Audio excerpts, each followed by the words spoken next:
ശബരിമല തീർത്ഥാടനത്തിന് കാനനപാത യാത്രയിൽ നിർവൃതിയോടെ ഭക്തർ. പരമ്പരാഗത കാനനപാതയിൽ തിരക്കേറുന്നു. തീർത്ഥാടകരുടെ എണ്ണം ഉയർന്നതോടെ യാത്രാ സമയവും വർദ്ധിപ്പിച്ചു.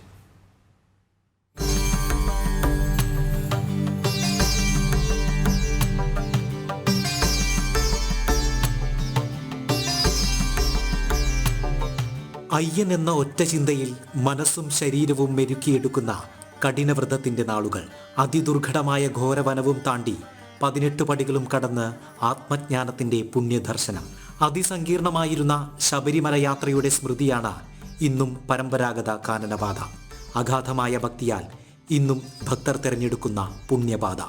ശബരിമല യാത്രയുടെ കവാടമായ എരുമേലി ശ്രീധർമ്മശാസ്താവിനെ തൊഴുത് പേരൂർത്തോട് വഴി തുടരുന്ന പരമ്പരാഗത കാനനപാത യാത്ര തിരഞ്ഞെടുക്കുന്ന അയ്യപ്പന്മാരുടെ എണ്ണം ഓരോ വർഷവും ഉയരുകയാണ്. ജനവാസ കേന്ദ്രങ്ങളിൽ നിന്ന് പതിയെ കാടിന്റെ വാതിൽ കടന്നുള്ള വനപാത നൽകുന്ന നിർവൃതി ചെറുതല്ല. അയ്യപ്പന്റെ മഹിഷീമർദ്ദനം കാണാൻ ശിവപാർവതിമാർ എത്തുകയും ശിവവാഹനമായ കാളയെ കെട്ടിയ ഇടവുമാണ് കാളകെട്ടി, കാനനപാതയിലെ അയ്യപ്പന്മാരുടെ ആദ്യ താവളം.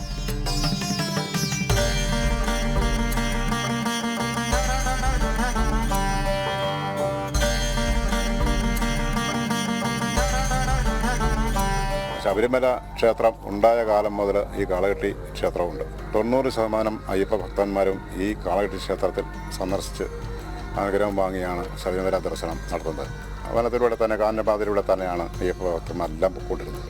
ഈ കാളകെട്ടി ക്ഷേത്രത്തിൻ്റെ പരിസര പ്രദേശത്തുള്ള ഏതാണ്ട് ആദിവാസി വിഭാഗത്തിൽപ്പെട്ട 8 കരയിലെ ആൾക്കാരാണ് ഈ ഒരു സമിതി രൂപീകരിച്ച് ആ സമിതിയുടെ കീഴിലാണ് ഈ ക്ഷേത്രം പ്രവർത്തിക്കുന്നത്.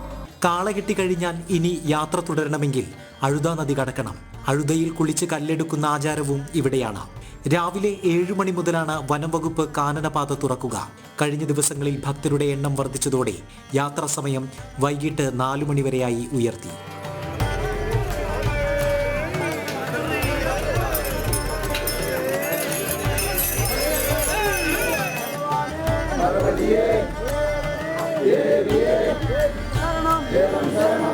അഴുത നദി കടന്നു കഴിഞ്ഞാൽ പിന്നീടുള്ള യാത്ര കൂടുതൽ ദുഷ്കരമാവുകയാണ്. വലിയ പാറക്കെട്ടുകൾ നിറഞ്ഞ അത്യധികം ദുഷ്കരമായിട്ടുള്ള കാനനപാതയിലൂടെയാണ് പിന്നീടുള്ള അയ്യപ്പന്മാരുടെ യാത്ര. ഇനി അടുത്തത് കല്ലിടാംകുന്നും ഇഞ്ചിപ്പാറക്കോട്ടയുമാണ് അടുത്ത താവളങ്ങൾ. കല്ലിടാംകുന്ന്, ഇഞ്ചിപ്പാറക്കോട്ട, മുക്കുഴി, കരിയിലാംതോട്, കരിമല, വലിയാനവട്ടം, ചെറിയാനവട്ടം തുടങ്ങി കാടിന്റെ വന്യത മനുഷ്യനെ പരീക്ഷിക്കുന്ന ഇടങ്ങൾ.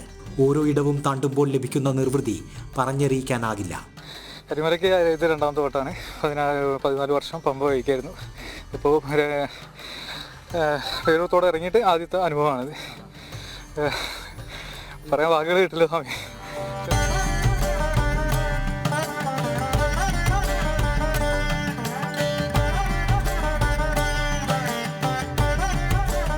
മകരവിളക്ക് മഹോത്സവത്തിനോടടുക്കുന്നതോടെ കാനനപാത കൂടുതൽ സജീവമാവുകയാണ്. തത്വമസിയുടെ പൊരുൾ തേടിയുള്ള ഈ കാനനയാത്ര അതീവ ദുഷ്കരമെങ്കിലും കൂടുതൽ ഹൃദ്യമാകുന്നത് അത് അവശേഷിപ്പിക്കുന്ന അനുഭൂതി ഒന്നുകൊണ്ട് മാത്രമാണ്. ക്യാമറമാൻ മനോജ് വട്ടിയൂർക്കാവിനും ഉണ്ണിക്കോട്ടയത്തിനുമൊപ്പം മിഥുൻ അയ്യപ്പൻ, ജനം.